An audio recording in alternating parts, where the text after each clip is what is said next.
ଆପଣଙ୍କ ଆଗେ ରଖିବାକୁ ଚାହେଁ ଯଦି କାହାର ଗଟ୍ସ ଅଛି ବାପର ପୁଅ କହିବି ସେ କୌଣସି ଦୁର୍ନୀତିରେ ପ୍ରଦୀପ ମହାରଥୀକି ସମ୍ପୃକ୍ତ କରାଇଦେବ ତାହେଲେ ମୁଁ ତାକୁ ବାହା ଡାକିବି ରାଜନୀତିରୁ ସନ୍ନ୍ୟାସୀ ନେଇଯିବି। ଆପଣ ପ୍ରକୃତରେ ପିପିଲି ପାଇଁ କ'ଣ କରିଛନ୍ତି କହିବେ?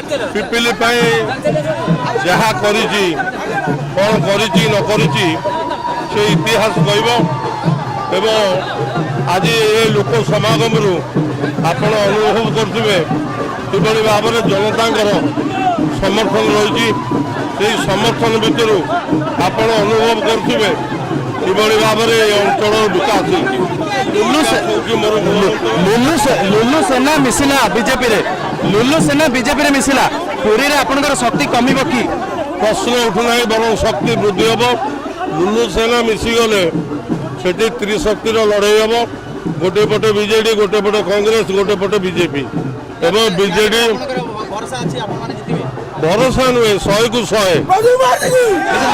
ଆପଣ ଦେଖୁଥିଲେ ଯେଭଳି ଭାବେ ପ୍ରଦୀପ ମହାରଥୀଙ୍କ ସହିତ ଆମେ ସିଧାସଳଖ ଆଲୋଚନା କରୁଥିଲେ।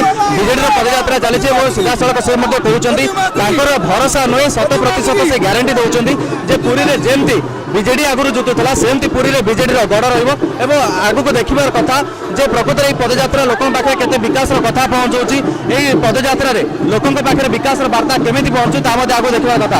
ସରସ୍ୱତୀପୁର କ୍ୟାମେରା ପର୍ସନ ବସନ୍ତଙ୍କ ସହ ରାକେଶ ମହାନ୍ତି, ହେଡଲାଇନ୍ସ ଓଡ଼ିଶା।